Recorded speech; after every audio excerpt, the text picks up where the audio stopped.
Bonjour et bienvenue à Coram Deo, l'émission qui porte un regard chrétien sur le monde. Mon nom est Pascal Deneau, je suis pasteur de l'Église réformée baptiste de Saint-Jérôme. Ça me fait grand plaisir de vous accueillir pour ce 288e épisode de Coram Deo. On lâche pas, on persévère par la grâce de Dieu. Et j'ai la joie aujourd'hui en particulier d'accueillir, je pense que c'est la première fois à Coram Deo, c'est le pasteur Alexandre Sarah de l'Église réformée évangélique. J'ai oublié le mot le plus important, le saint mot réformé, de Lyon, en France. Bonjour Alexandre, ça va bien? Bonjour Pascal, bonjour aux auditeurs. Oui, ça va, merci. On a déjà fait des émissions ensemble, mais c'était avant Coram Deo. Alors je ne sais pas s'il y en a qui ont, parmi les auditeurs, il y en a certainement là, des gens qui suivent le ministère que je fais en ligne depuis un petit moment. C'était à Parole d'Évangile. Mais est-ce que je me trompe ou est-ce qu'on a fait aussi des Coram Deo ensemble? Il faudrait que je vérifie dans notre playlist, là. Non, à ma connaissance, on n'a jamais fait un Coram Deo ensemble. D'accord. Bon, ben on était certainement dû. Donc, tu avais eu l'occasion de passer par le Québec aussi en 2015 et tu avais prêché chez nous lors de ta tournée nord-américaine. Alors, on espère qu'on aura d'autres occasions de te voir chez nous ou moi chez vous. Qui sait, le Seigneur le permettra peut-être. Avant d'aller plus loin et de vous annoncer de quoi on va parler, Alexandre et moi, je vous informe que ce podcast est supporté par vous, par vos prières, par votre écoute, parce que s'il y avait personne qui nous écoutait, ça ne durerait pas. Alors, merci d'être là. Merci pour nos partenaires mensuels ou ponctuels. Et on remercie aussi notre sponsor, Publication chrétienne, qui vous encourage à lire des bons livres parce que c'est leur mission d'équiper les saints pour faire des disciples et pour faire des ouvriers dans la moisson.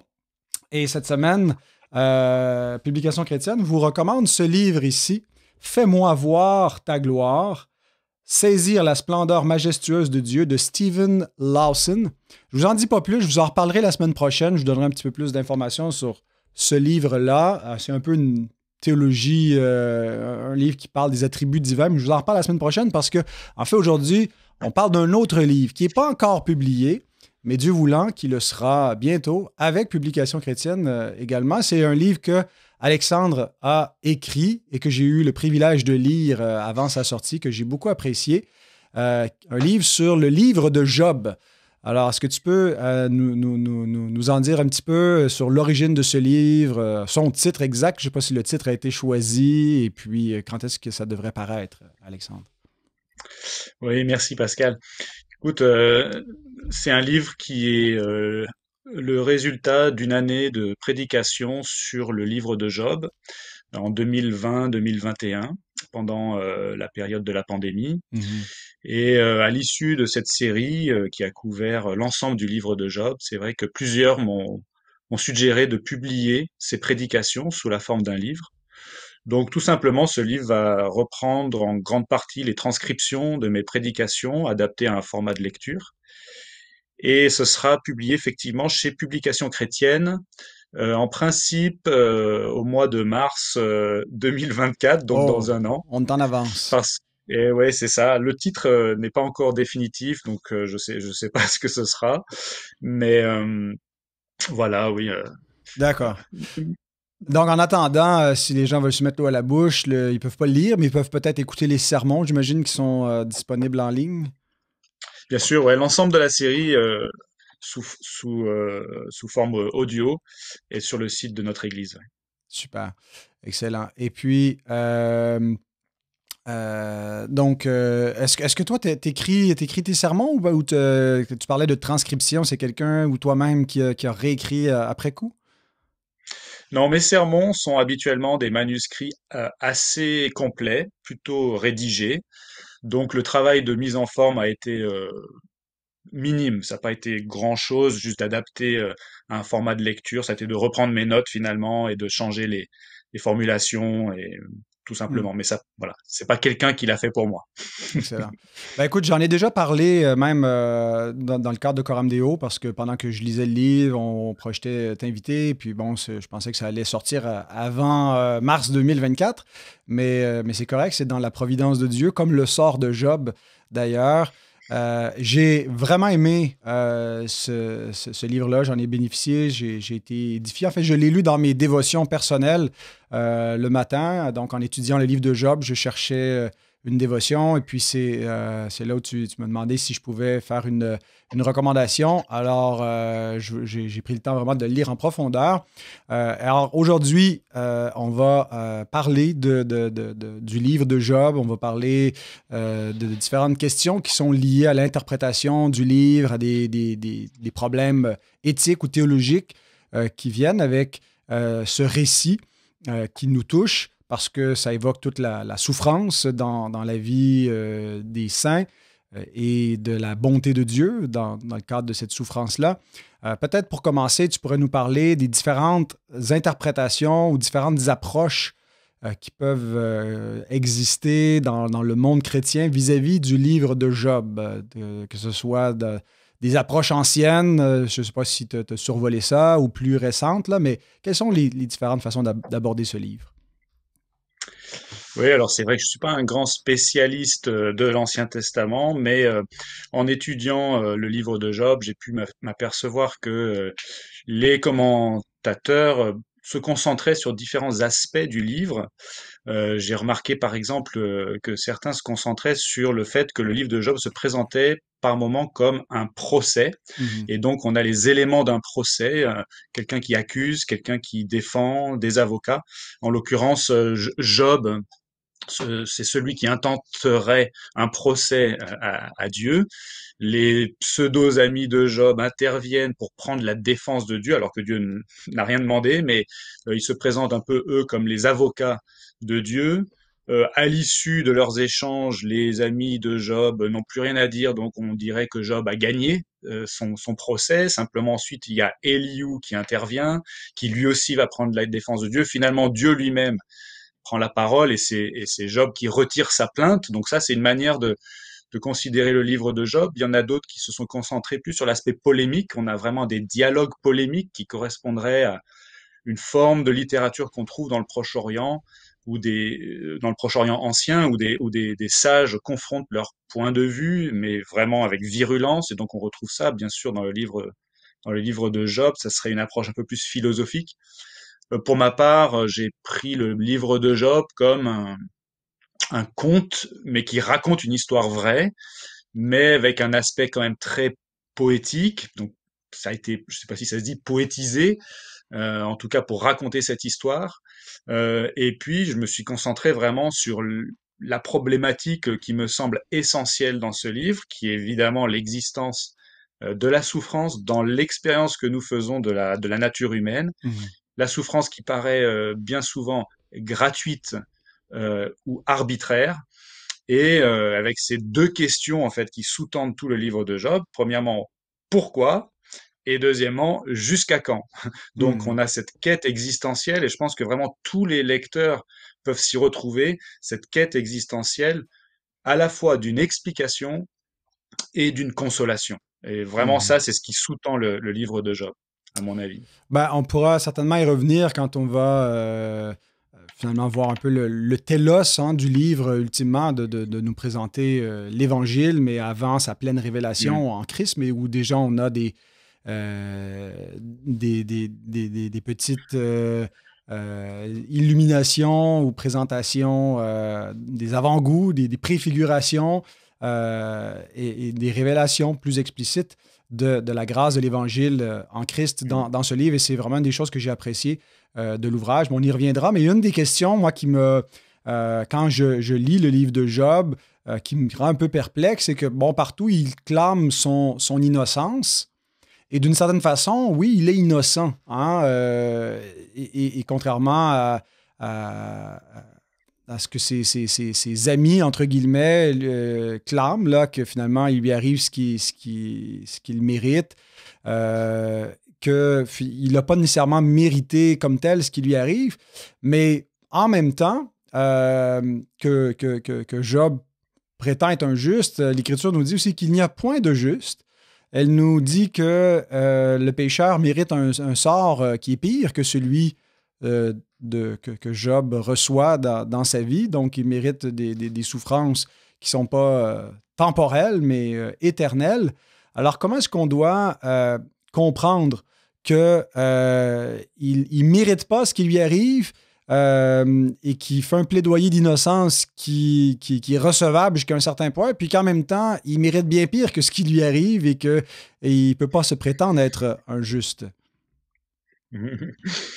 Ouais, là, on est vraiment dans le cœur du livre de Job, hein, parce que c'est toute la complexité des échanges entre Job et ses amis sur la question de la justice de Job. Alors, je pense qu'on est obligé de reconnaître, parce que c'est le premier verset du livre, que Job est intègre et Mhm. droit. Ouais. C'est Dieu même qui va le dire à plusieurs reprises, mais cette intégrité et cette droiture de Job, elle est décrite par la proposition qui vient juste après, où il est dit qu'il craignait Dieu et qu'il s'écartait du mal. Donc c'est pas une justice qui est absolue, il n'est pas ontologiquement juste, Mhm. il a la nature humaine, il a la nature pécheresse, comme tous les humains, à l'exception du Seigneur Jésus-Christ. Mais il est, si j'ose l'expression, c'est un pécheur intègre. il est, il pêche, mais avec intégrité, c'est-à-dire il est droit devant Dieu, il est transparent devant son Seigneur. Et d'ailleurs, je pense que c'est même suggéré dans le prologue, parce qu'il est dit qu'il offrait des sacrifices pour expier les péchés de ses enfants, Mhm. au cas où. Donc, il a conscience que les péchés, parfois, on pouvait pécher même sans le savoir. Et donc, Mhm. je pense qu'il avait conscience d'être un pécheur, mais il avait sondé son cœur il ne cachait rien au Seigneur. Donc, moi, j'imagine donc quelqu'un qui craint Dieu en ayant conscience de sa faiblesse, de ses manquements, mais qui est vraiment dans la docilité devant le Seigneur. Donc, quand il plaide son innocence, c'est pas une innocence par rapport à la justice absolue de Dieu. Il n'est pas en train de dire je suis juste comme Dieu, mais il est en train de dire je suis intègre, j'ai rien caché à Dieu et je n'ai pas commis de péché particulier qui serait lié au malheur qui maintenant tombe sur moi, quoi. Donc D'accord. il est pas absolument sans péché, mais il est sans péché particulier. Ouais. Ouais, puis le fait aussi qu'il est présenté, voilà, comme un homme juste, comme un homme intègre, bon, on peut finalement l'associer aux héritiers du salut sous l'Ancienne Alliance, qui sont justifiés par la foi, et donc pleinement s'identifier avec cet homme, parce que le juste souffre, hein, puis c'est une des grandes problématiques. Ben, pourquoi est-ce que le juste souffre si Dieu est de son côté et si Dieu est bon, puis bon, en se comparant avec qu'il a le même sort finalement que les impies, à tout le moins pour un temps. Euh, mais avant de revenir peut-être sur cette question-là, une autre question, c'est les amis de Job, bon, qui occupent une grande place dans les discours qui s'enchaînent.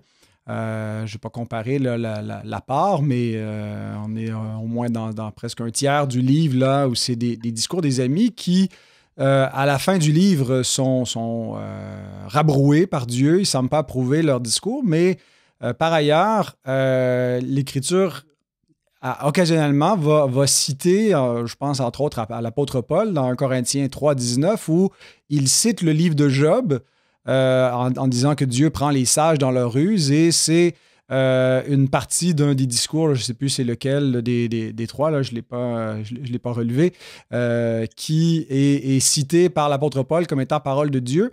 Donc on comprend que ce qu'ils disent n'est pas toujours faux, mais qu'en même temps, on ne peut pas recevoir l'ensemble de leur discours. Mais comment est-ce qu'on peut utiliser, parfois peut-être citer, les discours d'un ami de Job, en sachant qu'ils vont être ultimement condamnés par Dieu, mais qu'en même temps, ils disent des vérités?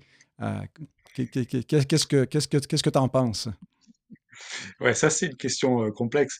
De manière générale, j'ai envie de dire la manière dont les apôtres dans le Nouveau Testament citent l'Ancien Testament est parfois un peu difficile à comprendre. Enfin, comment ils le font en tout cas.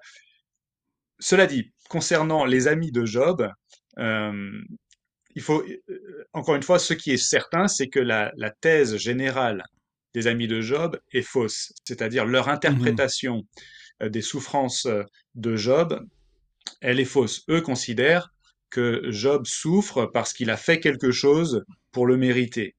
Donc il y a un lien, il y a une corrélation entre le malheur qui s'abat sur Job et Mhm. quelque chose qu'il a dû faire. Voilà, une culpabilité qu'il a par rapport à ça. Et ça, on sait que c'est faux parce que le prologue du livre de Job nous le dit très clairement. Ouais. Euh, Pourquoi? Alors, cela étant dit, les amis de Job disent parfois des choses vraies. Et même, je dirais que fréquemment, ils disent des choses vraies. Mais leur problème, c'est qu'ils administrent la vérité d'une manière totalement inadéquate. Hein, c'est comme donner un bon médicament, mais pour la mauvaise maladie.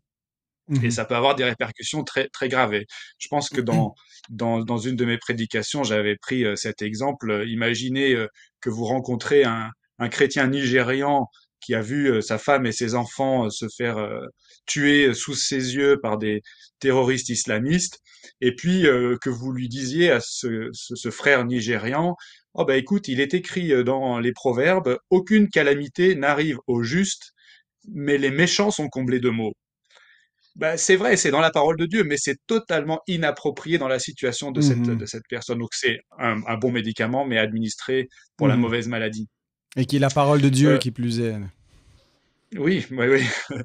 Mais donc, bon, donc là, je sais pas, c'est vrai que je, personnellement, je serais extrêmement prudent de ne pas citer hors contexte les paroles des amis de Job.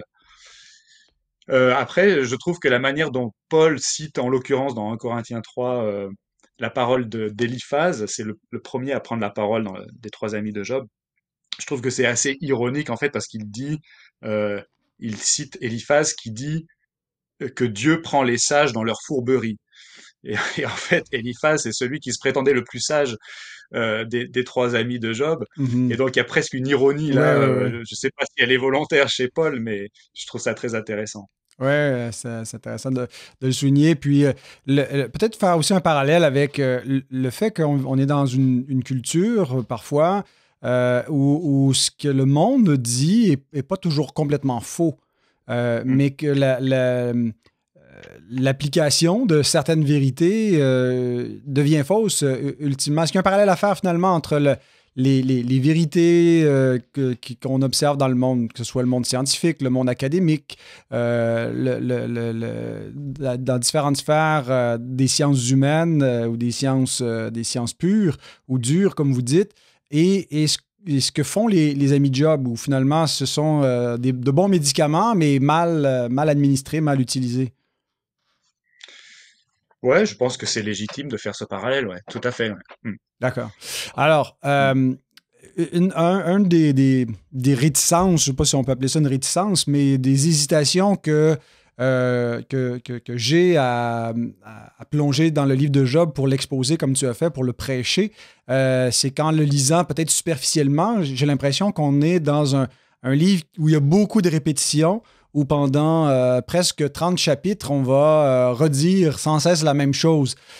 Et une des choses que j'ai appréciées justement de ton ouvrage, c'est même si on reste dans les mêmes thèmes de souffrance et un peu avec les accusations assez similaires de ses amis qui sont toujours un peu sous-entendus ou en filigrane, tu fais bien ressortir qu'il y a il y a des nuances ou des différences d'un discours à l'autre. Mais comment est-ce qu'on compose justement avec ces répétitions du livre de Job, surtout du point de vue du prédicateur qui veut exposer ça? Est-ce que c'est une espèce de redondance continuelle? Alors c'est vrai qu'en tant que prédicateur, et tu en sais quelque chose, quand tu prêches de manière textuelle et suivie dans un livre de la Bible, bien souvent tu vas avoir l'impression de te répéter, parce que c'est normal que des thèmes reviennent régulièrement, des motifs reviennent régulièrement dans un même texte biblique. Et c'est vrai que quand moi j'ai dû prêcher sur le livre de Job, il y a eu des moments où je me suis dit, mais cette prédication, j'ai l'impression que c'est la même que la semaine dernière, parce que finalement Mhm. on en revient toujours à la même chose. Et puis finalement, en étudiant le texte plus en détail, C'est vrai qu'il y a des nuances. C'est vrai que dans le livre, dans l'évolution du livre lui-même, du texte lui-même, il y a un développement en fait, hein, entre le début, le milieu et la fin. Par exemple, tout simplement, on peut constater que le ton monte entre Job et ses amis. Les premiers échanges sont pas de même nature que les derniers échanges. Ça veut dire quelque chose en soi déjà.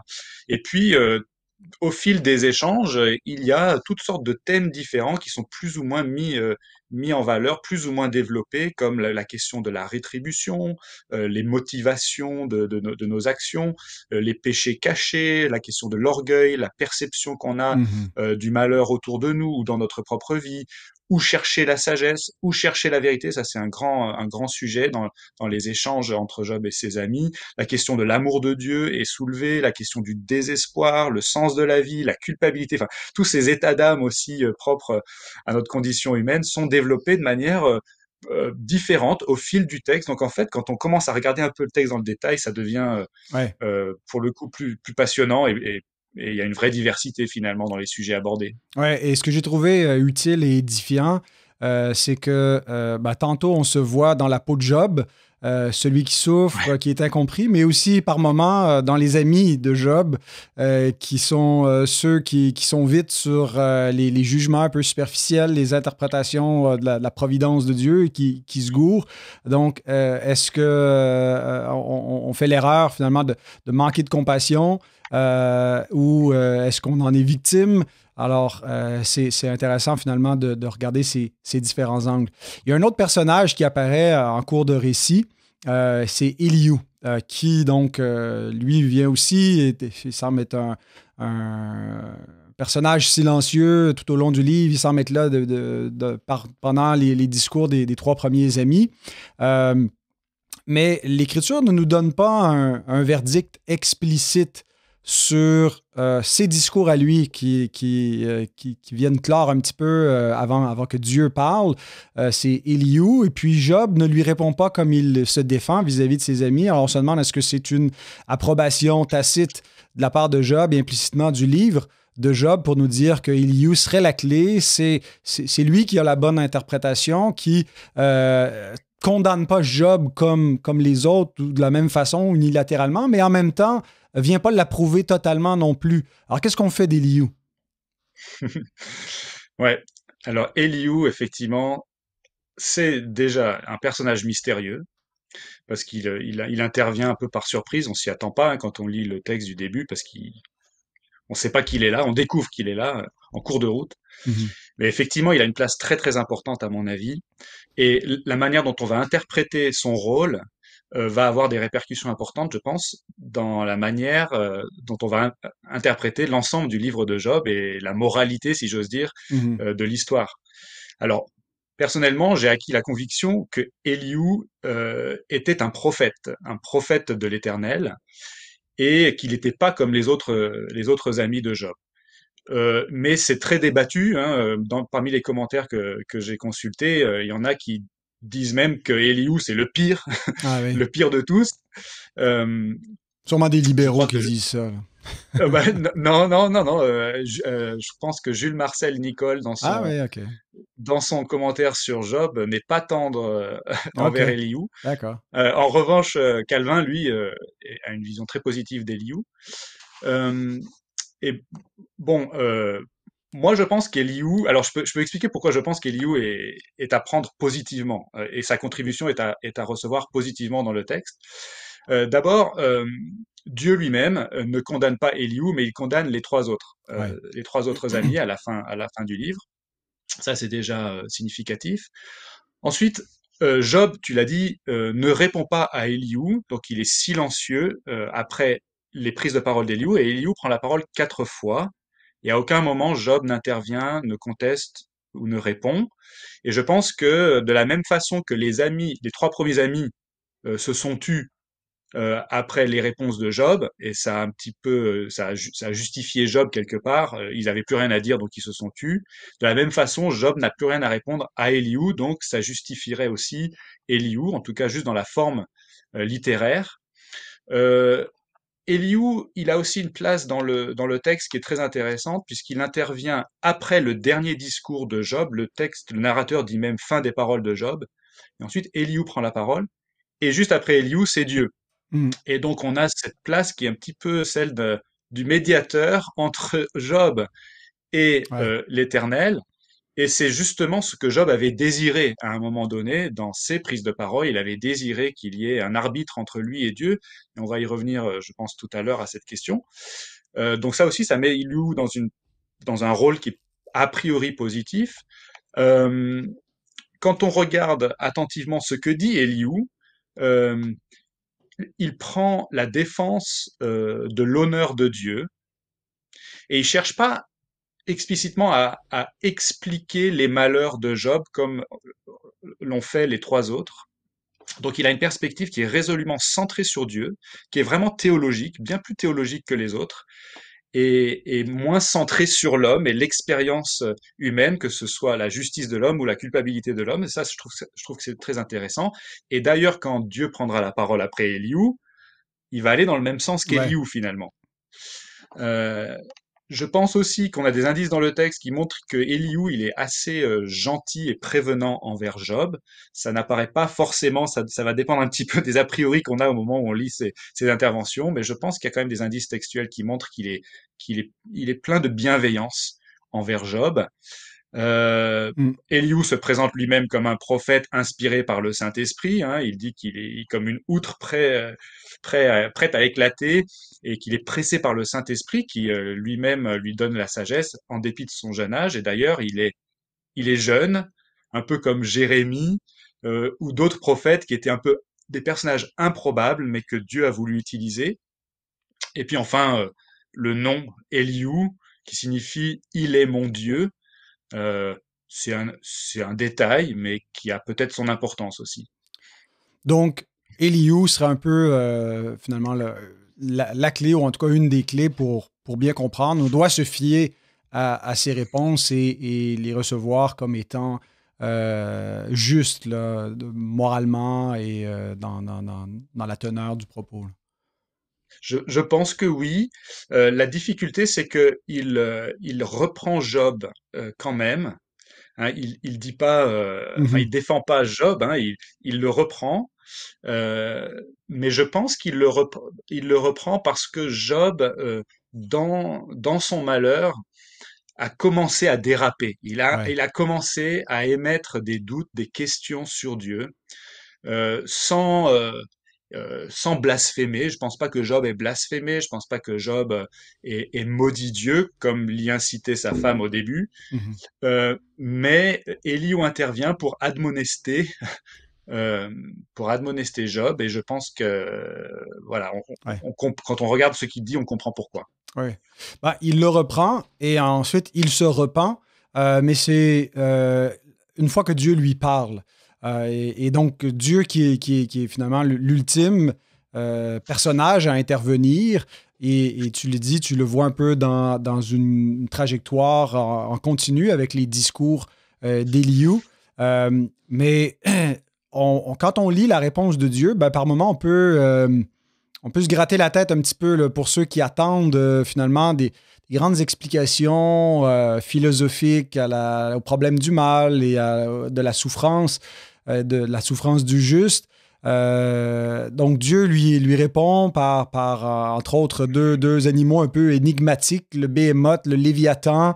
Est-ce que tu peux nous donner là, quelques pistes? Là? Bon, je te demande presque de nous révéler l'intrigue finale de ton livre, mais de toute façon, la plupart des auteurs ont déjà lu le livre pardon, la plupart des auditeurs ont déjà lu le livre de Coram, de Job, et savent comment l'histoire termine, mais on ne sait pas toujours comment bien l'interpréter. Alors, comment bien comprendre la réponse de Dieu à Job?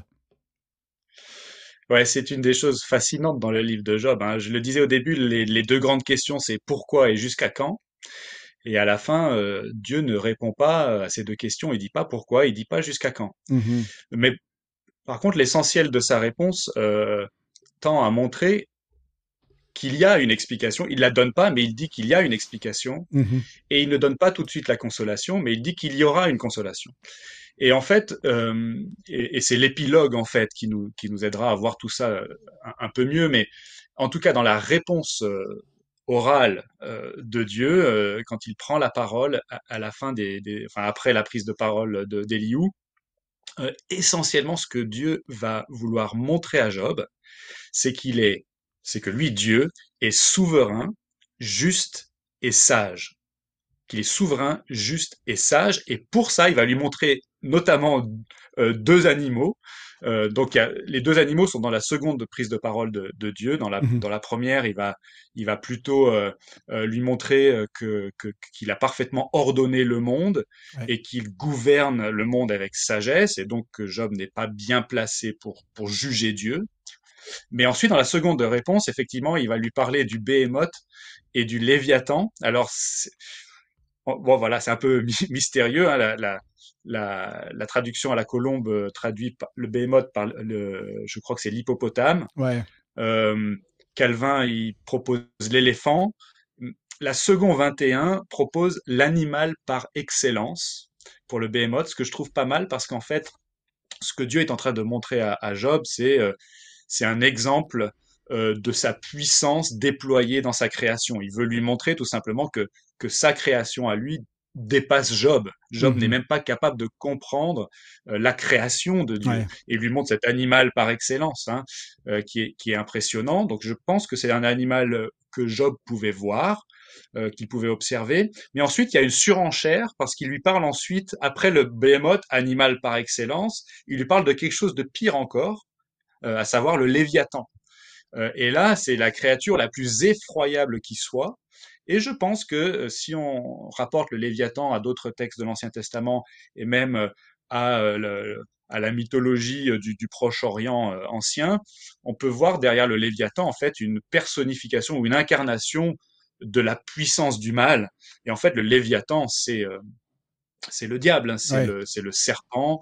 Euh, Et toute la mais pertinence avec le début du livre, finalement, où on ne l'a pas mentionné, mais l'intervention de Satan dans les lieux célestes devant Dieu pour accuser Job. Et puis, finalement, ultimement, le Léviathan est terrassé, mais pas par la puissance de l'homme, mais de Dieu.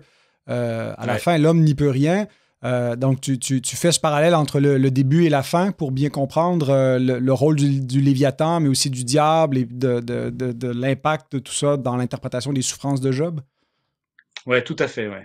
Et je pense que ce qui est vraiment à retenir dans la manière dont Dieu présente le Léviathan ou décrit le Léviathan à Job, c'est qu'il faut bien comprendre que Dieu est en train de dire, tu vois, ce Léviathan, cette créature effroyable, c'est ma créature.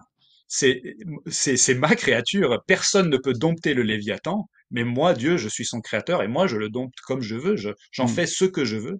Et donc, je pense que la moralité de la réponse de Dieu à Job, c'est que Job, il doit en fait ajuster sa perception de l'univers, hein. Il est en train de montrer à Job que Dieu est souverain au point où même le diable est subordonné à Dieu.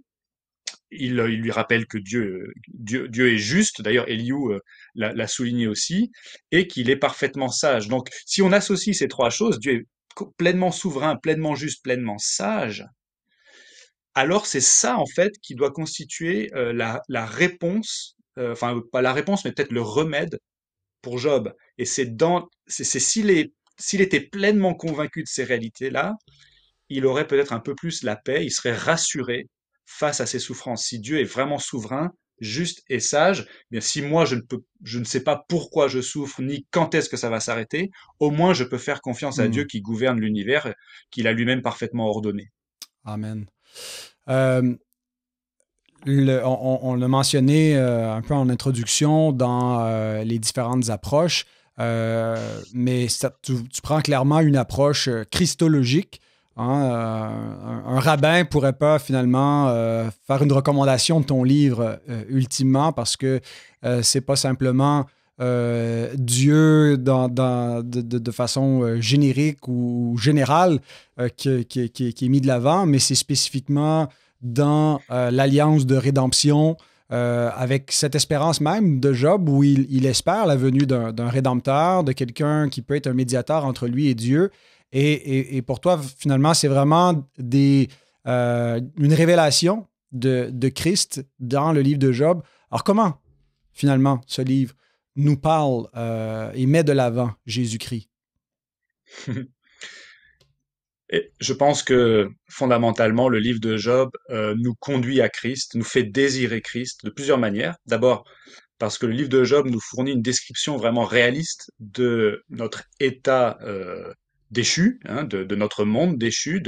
C'est une description réaliste de l'expérience que nous faisons de notre nature déchue en tant qu'humain, de la descendance d'Adam. Et ça nous décrit aussi de manière réaliste le désir et le besoin qu'on a existentiellement de recevoir une consolation euh, et une rédemption. Le désir qu'on a que notre vie ait un sens malgré cette apparente absurdité de la souffrance. Donc ça, c'est la première chose, c'est une description réaliste de notre condition, et donc ça contribue à nous conduire à Christ, qui est la réponse à ça.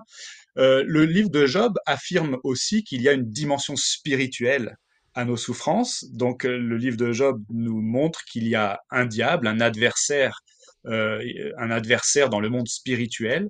Mhm. Euh, le diable existe et il a besoin d'être vaincu. Job lui-même, ça c'est très frappant, je crois que c'est au chapitre 9 du livre de Job, il va décrire le désir qu'il a de trouver un médiateur. Il va en parler en des termes enfin, très forts, hein, un arbitre entre lui et Dieu. Il va même dire qu'il aimerait que cet arbitre, non, qu'il aimerait que Dieu soit un homme comme lui, pour qu'il puisse parler sur un pied d'égalité, ou alors je sais plus, peut-être qu'il désire un arbitre qui soit un homme comme lui, mais en tout cas, il désire quelqu'un qui fasse cet Mm. intermédiaire entre lui et Dieu, euh, ce qui nous fait désirer la même chose et nous conduit à Christ. Et puis Job constate aussi, et ça c'est la fin de ces prises de parole, juste avant que le narrateur nous dise fin des paroles de Job, il va faire une longue plaidoirie où il va décrire ses œuvres de justice à lui. Mais c'est poignant parce il énumère toutes les manières dont il a obéi à la loi morale de Dieu, et il fait le constat amer que cela ne suffit pas pour lui faire retrouver la communion avec Dieu. Et là, je trouve qu'on a une description vraiment, encore une fois, parfaitement réaliste de ce qu'on appelle en théologie l'alliance des œuvres qui nous condamne. C'est vrai. Alors, Job, il a l'intuition que par sa justice, il devrait pouvoir être sauvé. Simplement, il ne peut pas parce qu'il est un fils d'Adam et il a Mm. hérité de la condamnation d'Adam et donc il est pécheur et donc même toutes ses œuvres de justice à lui, Job, l'homme le plus intègre de son temps, toutes ses œuvres ne suffisent pas à le sauver et ça nous fait désirer quelqu'un qui puisse plaider la même chose que Job mais de manière efficace en notre faveur. Et cette personne, c'est Jésus-Christ qui lui a rempli parfaitement les exigences de l'alliance des œuvres en faveur de tous ceux qui ont foi en lui. Et puis enfin, je dirais que tout au début des échanges, je crois que c'est Eliphaz qui pose cette question rhétorique qui dit quel est l'innocent qui a péri? Alors pour lui, c'est un argument pour dire il n'y a pas d'innocent qui souffre. Si tu souffres, tu es forcément coupable. Euh, et donc, Eliphaz a aussi une intuition juste, c'est que normalement, l'homme innocent ne souffre pas. Normalement, l'innocent n'est pas châtié. C'est l'alliance des œuvres, c'est le principe de l'alliance des œuvres. Or, Job souffre parce que même lui est déchu. Et finalement, quand dans l'histoire, l'innocent par excellence, Jésus-Christ lui-même, le Fils de Dieu incarné, va souffrir, l'innocent qui périt, c'est lui, hein, Mm. eh bien, c'est parce qu'il prend sur lui la condition déchue des autres et donc il se substitue à Job, il se substitue même au pire des pécheurs qui se repent. Et donc, on peut dire que l'intuition d'Éliphaz, l'intuition de Job est juste. On est sauvé par des œuvres d'obéissance, oui, mais pas par les nôtres. On est sauvé par les œuvres d'obéissance de celui qui est réellement innocent, Jésus-Christ le juste, Mm. hein, qui est lui-même la victime expiatoire de nos péchés, comme Amen. le dit l'apôtre Jean. Mm. Amen. Cette révélation, on ne la retrouve pas dans la nature, hein. C'est naturel pour les hommes de pensée, et c'est ce que nous dit l'Épître aux Romains, que les hommes font naturellement. Il y a comme une inclinaison parce que l'œuvre de la loi est écrite dans leur cœur, et puis on a cette intuition que lorsque le juste souffre, c'est contraire, c'est absurde, c'est contraire à la justice, Mm. mais c'est par la souffrance du juste qu'on obtient la justification qui mène à la vie. Et ça, ce n'est révélé nulle part ailleurs que dans la parole de Dieu, dans l'Évangile, dont on retrouve déjà l'éclat dans le livre de Job, qui nous atteste par avance les souffrances du juste, mais aussi la gloire dont elles seraient suivies, puisqu'il y a un peu une typologie de la résurrection et de la gloire à venir dans la restauration de Job lui-même. Ben, en tout cas, Ouais, tout à un fait. grand merci, cher Alexandre, à la fois d'être venu à notre microphone, mais aussi de ce travail d'amour pour le peuple de Dieu, que d'exposer ce livre et de le mettre par écrit. Alors, on a bien hâte que ça soit publié parce que ça sera certainement une belle contribution aux ouvrages dans le monde francophone pour l'édification de l'Église. Alors, Mm. procurez-vous-le lorsque ça sortira dans un an. C'est ça. Alors, changement de propos.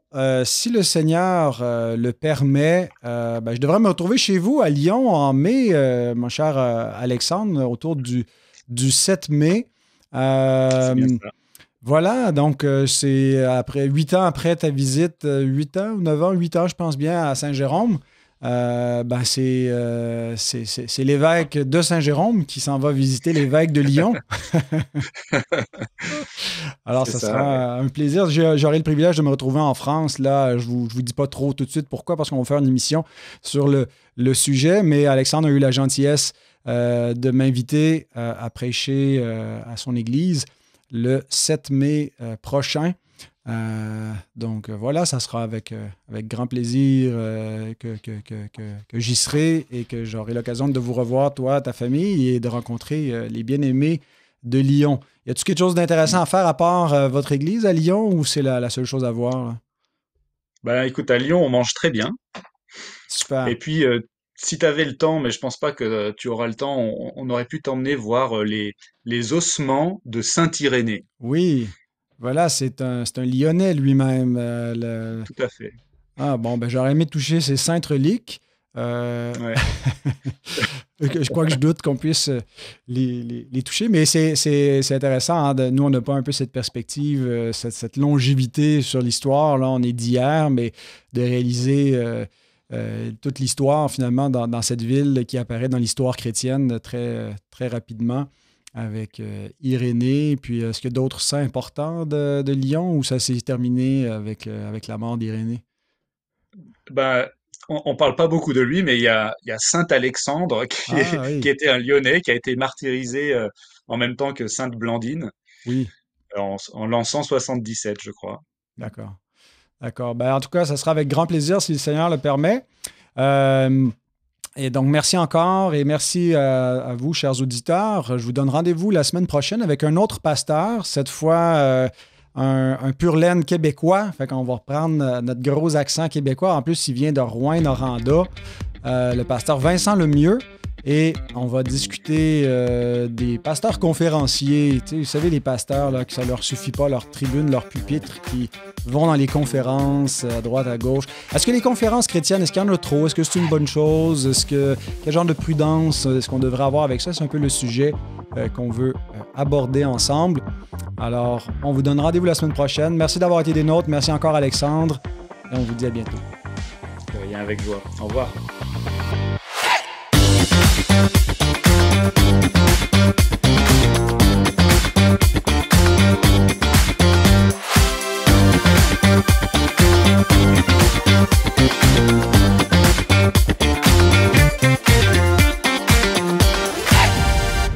Excuse-moi du retard, hein? Je t'en prie. C'est toujours un petit peu compliqué le matin pour commencer chez nous avec les enfants qui partent à l'école. Là, on garde une petite depuis un mois, alors on en a 5 maintenant. C'est ça. D'accord. Ben, c'est bon de te voir. Ben oui, pareillement. Mhm. Quel temps il fait là au Québec? Ça commence à ressembler au printemps. Ben, c'est le printemps du Québec, là. Tu sais, il y a beaucoup de neige. C'est le temps des cabanes à sucre. Mais c'est quand même doux, là. Dans le jour, là, le mercure passe un peu au-dessus de zéro, ça fond, ça regèle la nuit. Donc, c'est le temps idéal pour les sucres, justement. Pour, D'accord. c'est ça. Ouais, chez vous à Lyon, c'est déjà l'été? Ouais, tu parles. Euh, ouais, c'est bizarre ici parce que il a pas fait très froid pendant l'hiver. Et puis là, on a déjà les arbres qui bourgeonnent. Ah Mais ouais. aujourd'hui, il y a énormément de vent. Donc j'espère que ça va pas nuire à la connexion Internet, mais il y a Ah vraiment ouais. beaucoup de vent aujourd'hui. Mais bon. Ah. OK. Mais de toute façon, l'hiver, vous, ça gèle pas vraiment. Ben, pas pendant 6 mois comme au Québec, mais il peut geler un petit peu quand même, quelques semaines entre les mois de janvier et février. OK. Ouais, ouais, ouais. Mm. C'est ça. Mais vous avez pas la neige. Vous connaissez pas ça, vous, la neige? Ouais, ça, ça peut arriver, mais c'est de plus en plus rare. Ouais. Ah, je regardais des photos, j'essaie de me rappeler, là, c'était quand votre passage? C'était en 2014. Non, pas 2014, 2016, ça se peut-tu? Ça devait être décembre 2015. 2015. OK. Bon, mais Ouais, toi, né j'étais au entre mois de les deux. décembre, ouais. OK. Ouais, c'est ça. Parce que je disais à ma famille, est-ce que vous vous rappelez de la famille Saran? J'avais des photos, là, ils se souvenaient, avec les photos. Je disais que j'allais aller vous voir. Ouais. Mhm. Ça a dû grandir, là, pas mal, là, depuis 2015. Bah, l'église a pas mal grandi, ouais. Mais tu parlais de mes Ah, enfants, oui, oui, peut-être. c'est ça, je parlais des enfants, mais comme un bon pasteur, t'as pensé aux brebis avant. C'est ça. Et comme un bon presbytérien, mes enfants font partie de l'église, Ouais, hein. c'est ça, donc c'est Ouais. indissociable. Indissociable, ouais. Les deux ont grandi, les enfants et l'église, ouais. Ouais, super, super. Excellent. Vous faites plus l'école maison non plus? Non, on a arrêté l'école à la maison. Ils sont tous dans une école privée catholique. Ah oui, OK. Et ça se passe pas trop mal, hein. Ouais. Ouais. Bon, ben tant mieux. Ouais, nous, Mais tu sais, les conditions pour faire l'école à la ouais, elles sont maison plus sont devenues très complexes. très compliquées hein, en France. Ouais. Ouais, ouais, je sais. J'ai suivi un peu de loin, là, mais ouais, c'est malheureux. Ben bon, on comprend que le gouvernement veut répondre à un problème d'extrémisme religieux, mais finalement, il met tout le monde dans le même panier, puis ça, c'est problématique, là. Ouais. Donc, j'ai beaucoup aimé ton livre, hein. Je pense que je te l'ai dit, mais c'était vrai. Ouais, puis je suis content de faire l'émission. Ça, j'admire surtout ta capacité à prendre des longues sections puis résumer ça. Moi, j'ai tendance à faire vraiment le contraire, là. Je me focalise. Quoique j'ai pas prêché là, des longs récits de l'Ancien Testament, mais tu vois, Matthieu, je viens de terminer. Là, j'ai fait 213 sermons. J'ai commencé ça justement en 2015. Là, tu vois, ça fait un petit bout. Bon, j'ai pas juste prêché ça pendant 8 ans, mais euh, c'est sûr que bon, c'est l'Évangile, c'est différent, mais je pense que tu l'avais exposé à peu près à la même époque où moi je commençais. Toi, tu étais un peu plus avancé. Puis il me semble que c'est l'approche que tu avais là, de prendre des plus grandes sections. Puis, mais c'est bien, c'est un avantage. Tu peux couvrir plus d'écriture. Je doute très sérieusement que je parviendrai à exposer toute la Bible dans mon ministère. Ouais, ouais, c'est ça. Ouais, bref, ouais. En tout cas, pour Job, ça a été un défi parce que c'est vrai que du coup, les sections du texte deviennent vraiment longues pour le coup parce que c'est quand même un livre assez long, hein, le livre de Ouais. Job. Et il a fallu parfois que je prêche un sermon sur, je sais pas, le max, c'était peut-être 4 chapitres. Je me rappelle pas. Ouais. Et on a quand même lu l'ensemble du texte Ouais, ouais, c'est dans le ça. culte à chaque fois. Ouais, t'as ça, t'as quasiment comme 15 minutes de lecture là, dans le sermon. C'est Donc, ça. ah ouais, c'est beaucoup.